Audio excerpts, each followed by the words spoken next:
Hello, everybody, and welcome back to the Blue Abroad YouTube channel. But welcome to the first episode of The Rest. I'm your host, Ari Stamatakos, and first guest is the one and only Terry Degani. Terry, how are you? Mate, excited. New beginnings, new Here, here, chapters are starting to be written. This is what it's all about. here we go. So basically, this show is going to be weekly, and it's just going to be documenting what's happening throughout the rest of the league because obviously it's a Carlton channel, so there might be a little bit of not really understanding what's going on with the rest of the league, but this show is aiming to update you and get the understanding going of where the rest of the league sits and where other teams sit and what's happening when Carlton aren't playing throughout the weekend. So I think the best place to start is the opening game. And before we speak about what actually happened in the game, I want to just ask you two questions, two quick questions. All right. Wednesday night football, yes or no? I say yes. And the reason why I say yes is because I'm a really big fan of spreading it out so we don't have any crossover games on the Saturday, because I don't enjoy having to pick one of the two games. I like it that it's all spread out, but I'm just very much like I love the footy. So I'm happy with it. I have to disagree, to be honest. Okay. I think I'm not even a massive fan of Thursday night footy. I really like the Friday and then like the 5 games over the Saturday where you just like it's just footy like all the time from like 1 o'clock till like 10:30 at night. It's just footy on constantly, and then obviously the 3 games on a Sunday. But I don't think it's. Do you think it's good for the league because there was only 53,000 there? I think it's essential for the league because from a commercial point of view, trying to grow the game as well. You give two teams their standalone evening, two nights of the week, or in this case 3. I think it's important. I think also when you talk about like international exposure, I think it helps. I don't know. I get the traditionalist argument. I do. It's a weekend of footy, but the league has to be creative. Yeah. I mean, we saw that with Thursday night footy. I mean, it wasn't really a thing, like apart from the round 1 where that's been a tradition. It's only really came into its own in the last couple of years. Do you see Wednesday night footy being a thing in the near future? I don't ever see it being a thing like every week. I see it being a thing when it's needed. I don't know if there's a special public holiday weekend type thing. I think I don't know if it's something you should be doing every week. Also, I don't know exactly what the revenue benefit is, if it really is such a benefit for the league.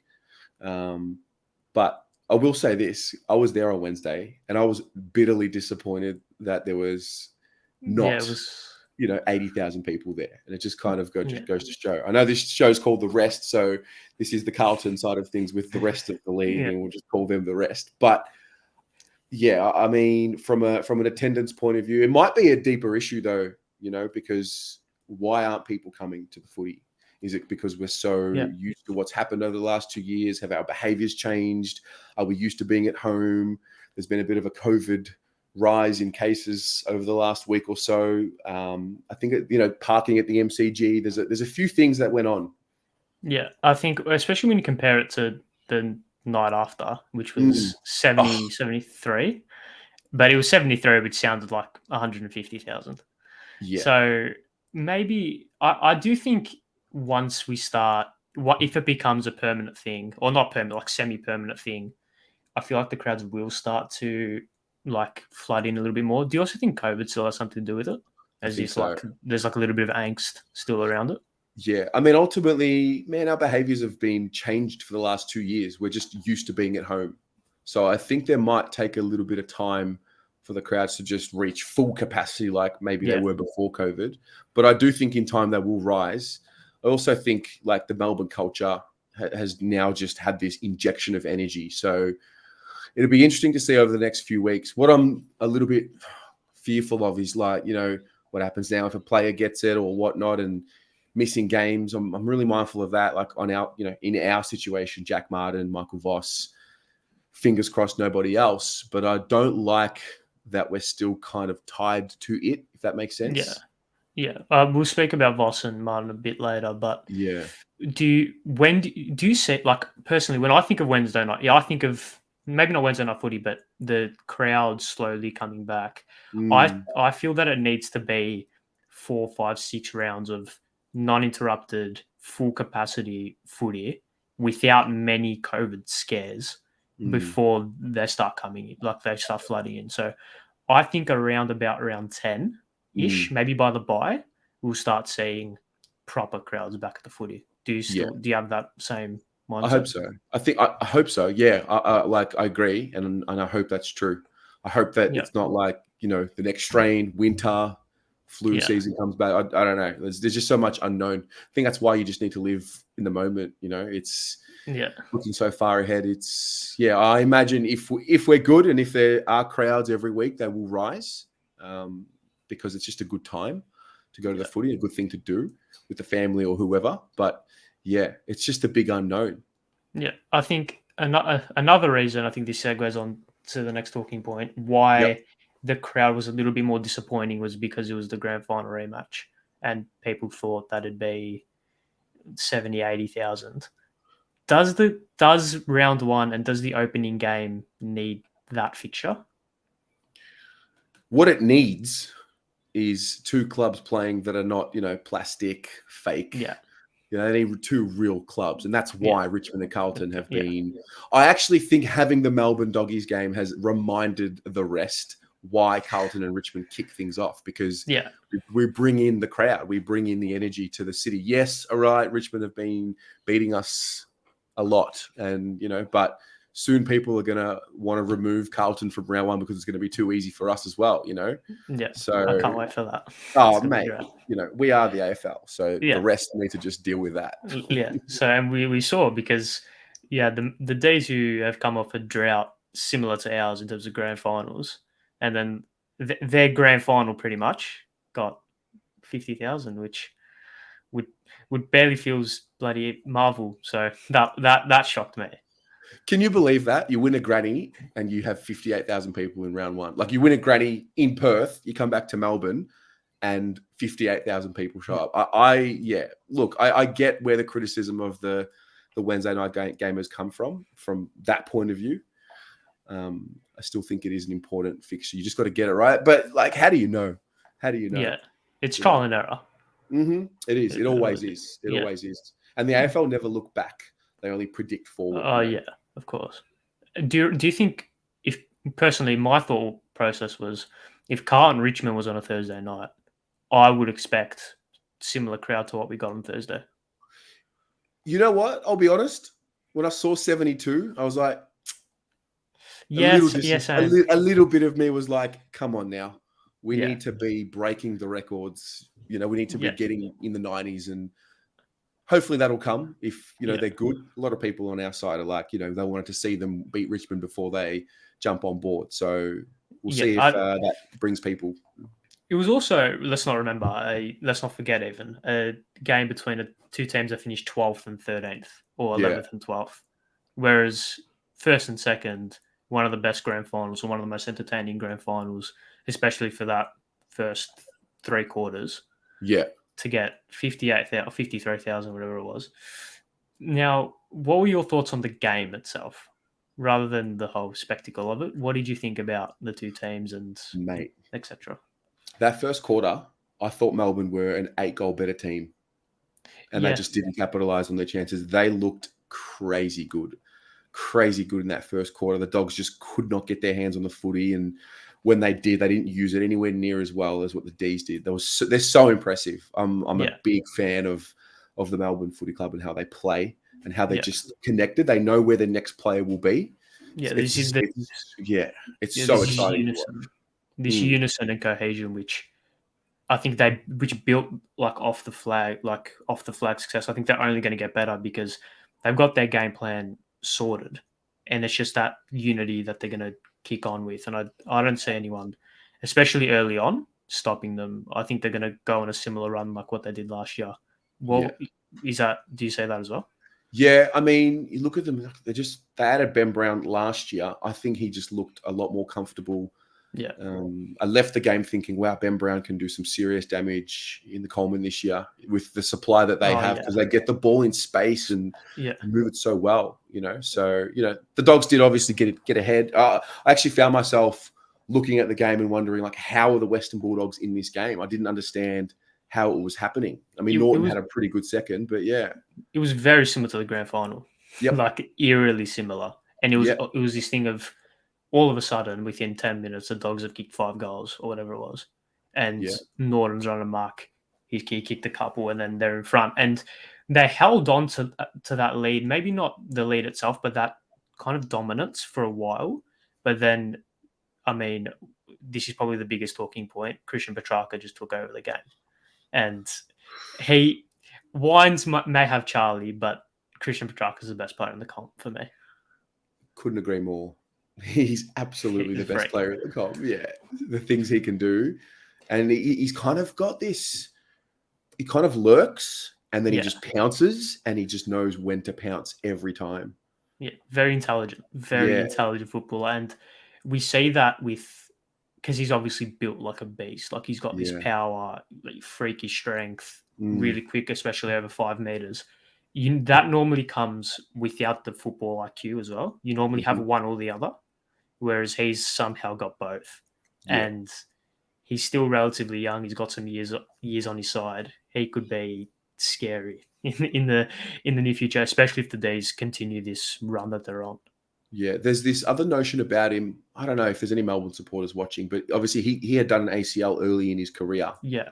Always wonder in retrospect if that is almost not a benefit. You never want to do an ACL, but yeah, I feel like it humbles a player, brings them right back down to the beginning, and they've got to build themselves up from scratch, and they learn the process, and they learn to have to deal with the process. And I wonder what that did to add layers of mental strength to him early in his career. Real heartbreak, and just seems to be a player full of confidence. And then now you add the flag and the Norm Smith, and you add all of these elements and the confidence. He's provided he's healthy. He's as good as we have in the league.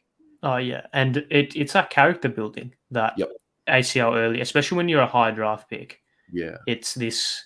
You ride on a high as soon as you're in the league, and you normally see like players who are picked up. I mean, we see it with like Cade Simpson, right? He was in the pick 60s or whatever it was, and he turned out to be one of the best players over the 15 years for the club because he had to work from day one. Whereas we've seen some high draft picks, which we won't name, but who don't necessarily have that drive to kind of stick it up some people. They just kind of think that it's expected of them, and for him to be so good and still have that drive is really it just shows how good of a character he is. 100%. What were now moving from the D's to the Dogs? We obviously play them next week. Are you worried at all or not? They're fractured. Negative energy from Bevo, like having to retract it and apologize, and then the Tom Morris thing comes up. The timing's really weird. I'm sensing bad energy from the Western Bulldogs, and I'm sensing a disconnect. And I'm just curious to know if it's a situation not so different to Adelaide when they lost the granny. I know they had the camp, so it was kind of like the camp maybe was the thing that fractured them. But it's not uncommon when you lose a granny the way that they were really good in that granny. And I wonder what the confidence of the total group is, knowing that they were at their best grand final day and still got beaten soundly. I don't know. I don't know. I'm just mindful. I'm confident. And I know we match up well against them as well. I know last year we shut the bed, and that's exactly what happened, up by 28 at three-quarter time. But we do play well against them. Yeah, even when we were rubbish in like 2018, 2017, we still gave them a game. And it was, I think, like you said, they were at their best in their grand final and they still couldn't win. And couple that with they had a second chance at them and they still couldn't win. They've got this mental hurdle, which I don't think that they've jumped over quite yet. And it'd be typical Carlton for us to give them so much confidence. We let them win by 10 goals and then their season skyrockets from here. But hopefully not. Hopefully that's Michael Voss's change that culture around. Yeah. Well, man, we've got the big boys who didn't really fire much in round one. It was more about bringing the ball to ground for the smalls.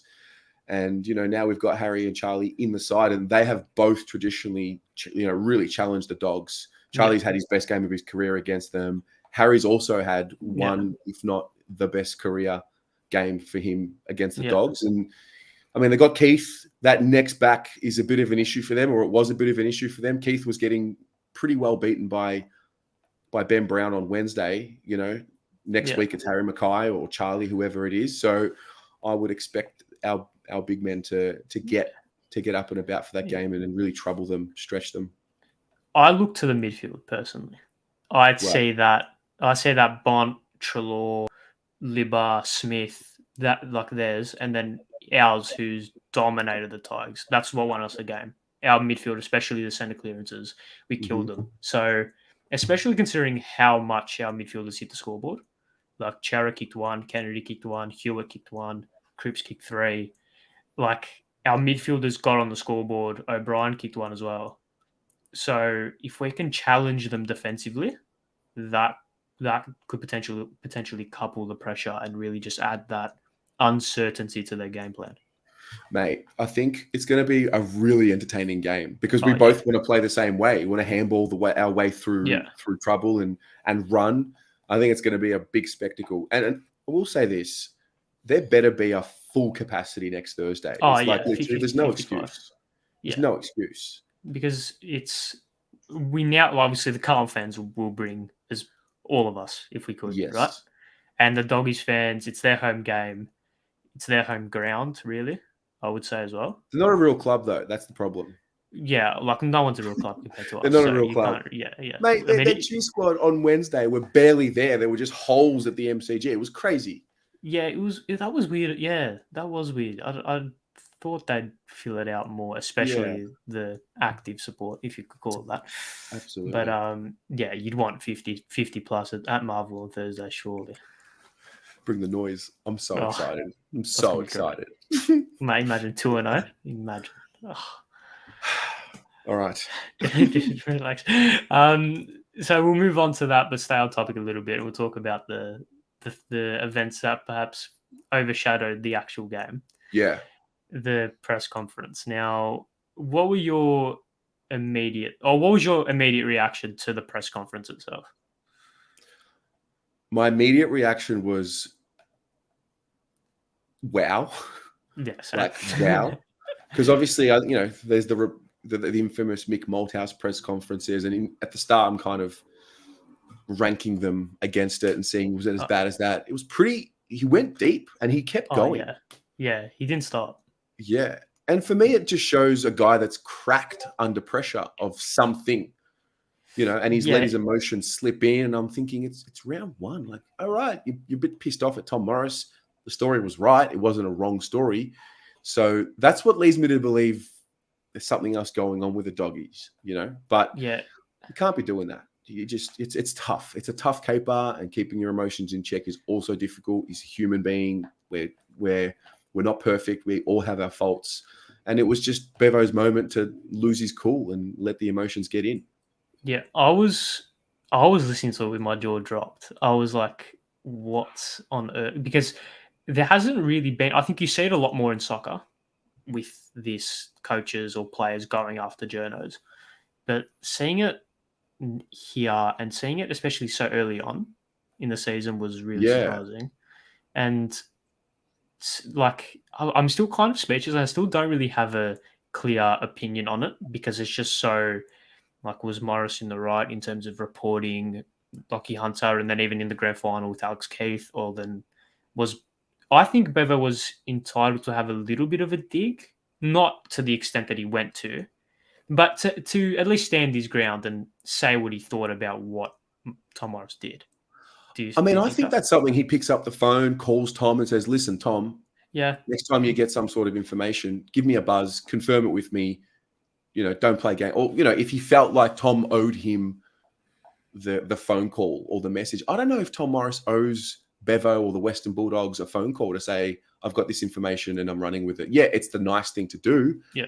But look, if it's wrong and if the rumor was wrong, then fair enough. Oh yeah. Not, maybe not go as deep as what he did, but absolutely let him have it in some way. But like, he's done his job. The report was right. It was correct. Yeah. And, they got caught out, whether it was they were lying, whether they were playing games. Maybe it was a little thing where he was just trying to motivate Lockie Hunter by scaring him a little bit with being dropped. And maybe that sort of information leaked out and Tom went for it. Who knows? Who knows? But yeah, it's not ideal. It's not ideal. I think it comes down to like journalism ethics type thing where he mentioned, I think he mentioned Daniel Cherney and Riley Beveridge, who do if they find something out, they contact the club and they make sure. I think it comes down to different people, because what Tom Morris did wasn't wrong in terms of like what he reported wasn't wrong, and what he did wasn't against, maybe it was against like a gentleman's code, but then again, what is that type of thing? Man, it's a deep, dark world out here, and there are dogs and there are animals, and they're wanting to get theirs. And some people have different thresholds for what's the right thing to do. And that's kind of how I see it. And ultimately, that's why Riley Beveridge and those guys, that's why they're more respected, because they do what, sometimes doing the right thing is the right thing. And sometimes it can take a little bit longer to grow because of that and be successful. But, I guess the next part is what happened 24 hours later. It's just become something totally different. Yeah, well, that is a completely different conversation, which is completely unacceptable what he did. And that was shocking. Like both in the release of it and the reaction, and both what was said. Yeah, I was stunned at the timing. It seemed crazy. Call me a conspiracy theorist, but the timing is way too weird, man. It's way too weird. And I don't know, like, are the doggies trying, like, did they find that information and leak it? Did they have it already and they waited for their time? Really strange situation, not taking away from the fact that it did happen and it was wrong. And, I guess it's a deeper conversation about behaviors. We're in this age, we're in this part of, the history of the universe now, where we're going through this like social correction of what used to be acceptable and what is no longer going to be acceptable moving forward. And I think this falls into that category of what it is. And like it or not, the reality is it's being shown and broadcasted, which I think good will come of it. I think the exposing of that behavior is important for it to change, You need to out it. And I expect Tom Morris to come back from it much better and learn. I think he's a pretty good professional at the end of the day and good at his job. Maybe as a person, he's got some things that, he needs to tie it out. But you know what? So do we. So does everyone else. It just so happens that this was broadcasted to the country or the world, whatever. Yeah, it was because there's been a lot spoken about him as a person, especially by like in going back as far as many years back. And for it to, I was always a skeptic of what the perception of him was. I didn't really think of him much more than a journo who did his job, pissed some people off, but then again, who doesn't type thing. But for that to come out, do you think it shows his true colors as a person? Because it was said in private, so it's not like he... Yeah, of course it does. And I think for Tom, it's just the big smack in the face moment, one of many that we all get in our lives, that big, fuck, okay, that needs to change. And in a way, I think Tom Morris, eventually, we still have to have months, if not a year, I guess, of real reflection. And he needs to, when he gets back into the game, however he does, he needs to, drive the standards for better. I think that's an important role that he will eventually take on. And, in a decade from now, it won't be as big of a story as what it is in this moment. But it also goes wider than that, because let's have the conversation about the way we talk about women and just people. Forget about, this was about a woman, but just people and the way we talk about people to people. It's there's a little bit of that in all of us. I think we can all be a little nasty and a little inappropriate at times, So learning off this situation is the most crucial element for me. Yeah, I think, yeah, well said. And there was a innocent victim in this who Yeah, was completely blindsided, which is the worst thing to come from it. Is that yeah, someone who didn't know what was going on has been smacked in the face by it. yeah. I think the big challenge here is how much do we focus on punishing Tom, and how much do we balance that punishment with rehabilitating him and Yeah, making sure that he doesn't it's do it again, and he's better from it. it's It's a also fine about line. yeah, it's also about denouncing his actions and Yep, really making a point of this was horrendous, and yep, and you have to call it out. You yep, have to call it out, yep, regardless of where it is, when it's said, why it's said.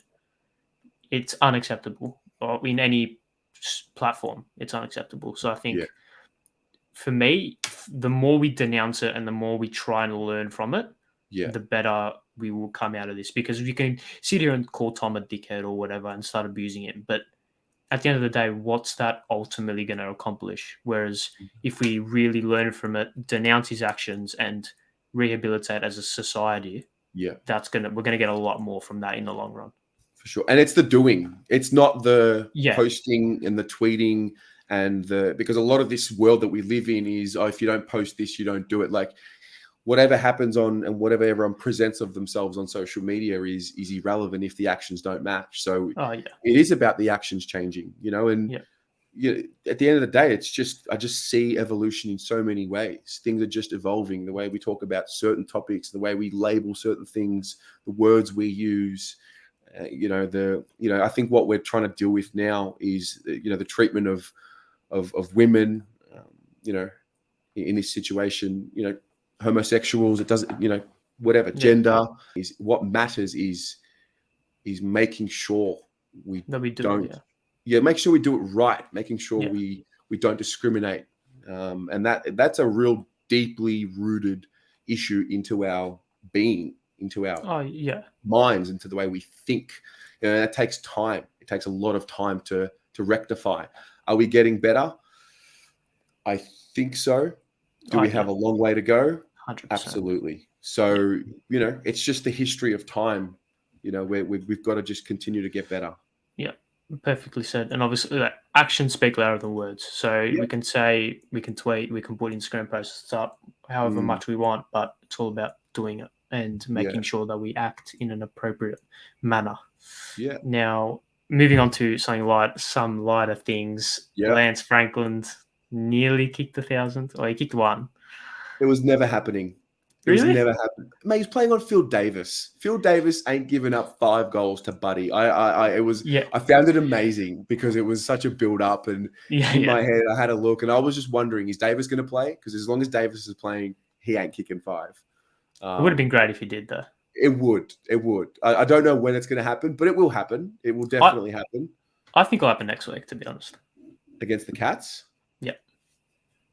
Against At the Cats. SCG, I just think it's set up. Like, my thought process was he's either going to come out and kick 5 in the first quarter and just rip Yeah. the game apart because he's that good, or he'll do it on the big stage, SCG, where people are expecting it to happen as well. I don't think the consensus around the AFL community was it'll happen against the Cats. So Yeah. it's I going to be interesting.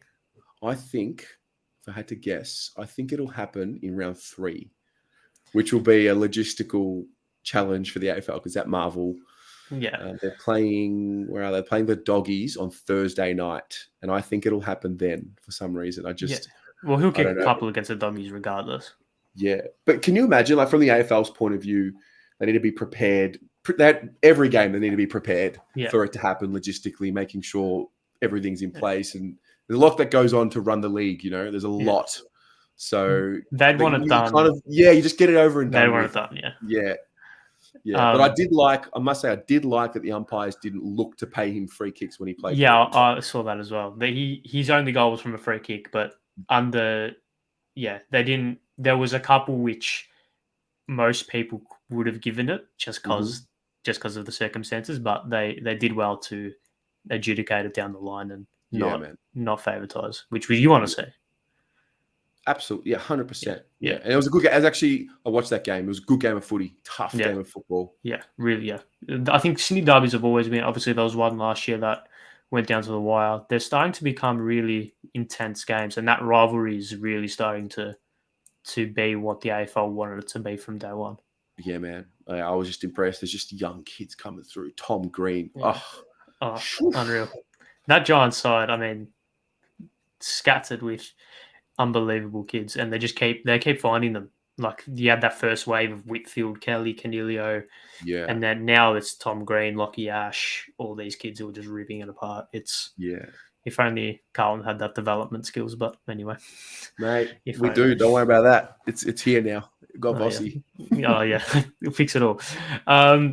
Again, two questions, and I'm pretty sure the answer is obvious for both. Will we see another player kick 1,000 goals ever again? I think so. Really? I do. I tell you what. I think the rules of the game slightly change every little bit every year. Yeah. And I think eventually they're going to be able to open the game up. And I think there will become a freak of nature who comes along, a generational guy who comes along and Charlie Kerner. Well, the hope is that he's a Carlton player. That's the hope. That's the hope, But I know right now, right this second, it doesn't look likely. A guy would have to average, 4.5, 5 goals a game almost. But I do think, whether it's now or whether it's in 5 years or 10 or 20, because I think like you think of the NBA, for example, like Giannis is Shaq, but a guard. These athletes and the human evolves over time and it becomes a little bit more athletic than the generation before it. And there's always advances in medicine and science and whatnot. Like right now we're going through this wave of tall, big midfielders and even the ruckman, they're agile. Yeah. Like Patrick Cripps 20 years ago would be a full forward. He's taller than Matthew Lloyd. Yes. And he's not even considered a freak of nature in the midfield. Like he's considered a tall built midfielder, but it's not like he's out of this world. He's not abnormal for a midfielder. Yeah, he's taller than one of the best full forwards we've seen, especially in the recent times. Yeah, man. So if one player playing today was going to do it, who? Who was going to kick 1,000 or 100? 1,000. If say from the start of their career. So from what we know of every player in the competition right now, from the start of their career, who would they? Who would? I don't think we've met that player yet. I don't think the player has debuted. If that makes sense, as in I don't think it'll be in this particular, let's say 5-year bracket generation. I don't think we've met the player yet. I don't know why. I think there's something coming. The wave of midfielders is kind of now. There's another wave of forwards that's starting to emerge and bubble. The Mackays, the Nortons, and whatnot. I don't know if any of them could do it. Harry's got a pretty good goal per game average. Yeah, but I don't know. I don't know. No, I don't think so. And it's also about game style because in like the 90s and the 80s, it was get the ball to Dunstall, get the ball to Ablett, get the ball to Lockett. Whereas now it's you can't just kick it to Charlie or kick it to Harry or wherever. Like it, completely different game. And Buddy has managed to evolve his game to dominate in 2 eras because even in like 2008, 09, it was a different game to now, even in such a small period of time. So, I mean, he has to be like applauded for that, for just like evolving his game with the times and with age as well, and with pressure because he went up for $10 million and has, granted, hasn't delivered a premiership, but he's done some good things. I think so. Yeah, I guess I'd love to know what the Sydney supporters think about it. Oh yeah, that's the barometer for it. Yeah, I mean, they won a flag. They've been very, very. They won the flag with Buddy? No, they didn't win the flag with Buddy. No, they lost in 14 and 16. That's right. So, I mean, but they've been such a good team throughout the whole time. I don't know. I don't know how to grade it. Would I be happy? Would you be happy with that if it was if that was the Carlton situation? It's kind of like Judd, no? Like as in the best player. Yeah, but Judd was different because they made, firstly, Sydney had won 2 grand finals. Well, they won in 05 in 2012. they've True. made 2 grand finals, whereas before Judd, Carlton was shit, and then after Judd, we were shit. So, and even during Judd, we were shit. So, you can't really compare it. Like we were.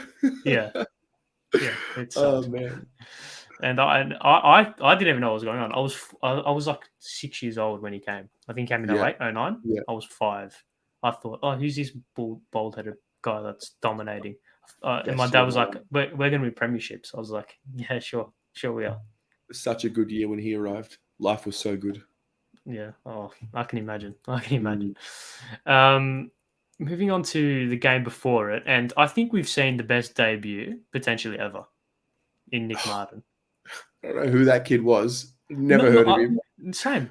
Did not know at all who he was. I did. It was 5 goals, 27 touches. What more can you say? Like, Yeah. I and I mean, didn't. do you know any Essendon supporters who spoke about him? Because I No, don't. Like, none of my Essendon friends who I spoke to really mentioned him in that kind of light, you know? no, definitely not. Definitely not. So, I knew Essendon supporters who were going spastic when he kicked his first goal, and yeah, was like, "Oh, that's sweet for him now. Like he kicked a goal. That's his good. That's a good debut." But that's genuinely one of the best debuts I think ever. Like, it is. Yeah. It's like impressive. It's what 27 and 5. They 10 got marks belted as as well, well. which was good to watch. Oh yeah, that's great. You know, it's not like they had ultimate supply down forward as well. He really earned it. Yeah, granted, he kicked I think 3 in the last, so junk time goals, but you take what you can get. Of So course. Nah, I they'd don't be know. stoked. The Bombers would be Oh stoked yeah, with that. it's Stoked. probably the only highlight for them again in that game. What a weak performance to put on for your people who come and watch you play. Round one, like, cause mate, you know me. I'm a big advocate of round one. You set the Yeah, tone. Yes, it's not the end of the world. I'm sure the teams have gone on to win flags after losing round one. I'm sure it's happened, but for up and coming teams, and the Bombers are an up and coming team. They are. yeah. They're not a top 4 side, but they're also not a bottom 4, bottom 6 side. I don't know. Maybe they are now, but to Hopefully, put that on, I'm very curious to see what it does for the confidence of the game plan and whatever's going on, and if it's like a season-ending loss. Because I know from us, when Richmond have belted us in the past, it's kind of like well, they we never just belted us like that though. I think not like that. 2017 Yeah, was the only year where yeah, Dusty went ballistic. That was yeah, the only year where we had no chance from the first bounce. yep, Every other year, we've mounted some form of comeback, whereas they looked no chance from the start. yeah, man, yeah. So, I mean, they're a proud club. They're a big club. They're missing quite a few of their Yeah, experienced forwards. We'll call them. I was also looking at Dylan Shield, and this thought came into my head. I was like, from all the bad trades Carlton have made for the past 15 years, one of the very few trades that we've actually won, we weren't even involved in. Yeah, How good's yeah. that? Sometimes it's the trade that you don't make. Yeah, they wanted Walsh or pick one. Yeah.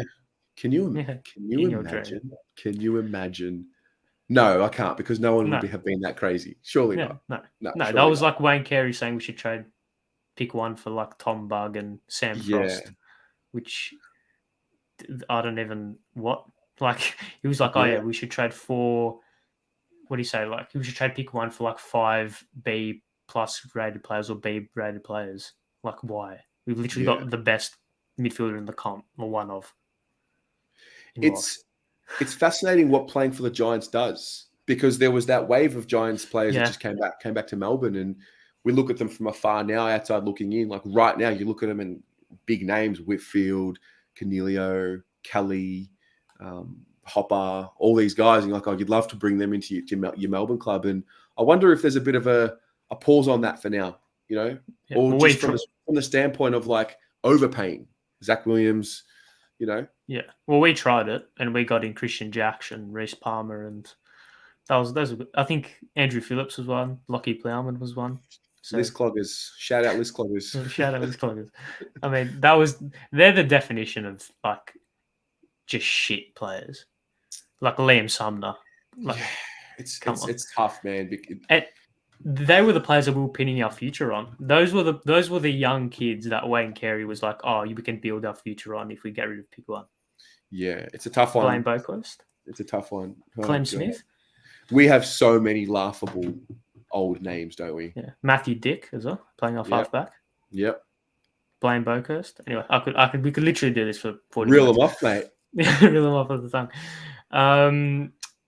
And yeah, moving on to the game that happened today. We spoke about this before we started recording.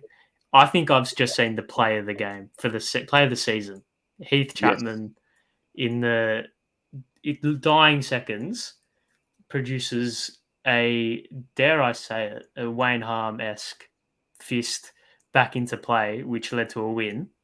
That was genuinely incredible. I know you didn't see it, but like that was insane.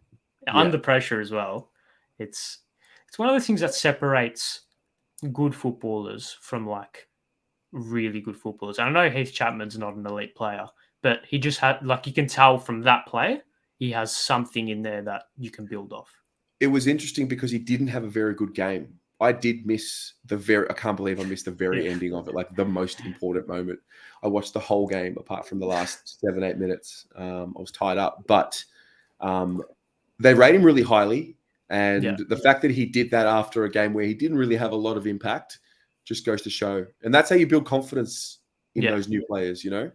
And it was a must-win game as well because I expected to win against the Crows. They had a big lead. They blew that big lead. They came back, and it was that could be a season defining because if Ben Keays kicks that goal and the Dockers lose, it's back to square one. Whereas now they can build off something. Absolutely, you got to bank, man. In this season, I can see it. You've got to bank wins where you can because whatever's around the corner tomorrow, health and safety protocols and all of that, you just don't know.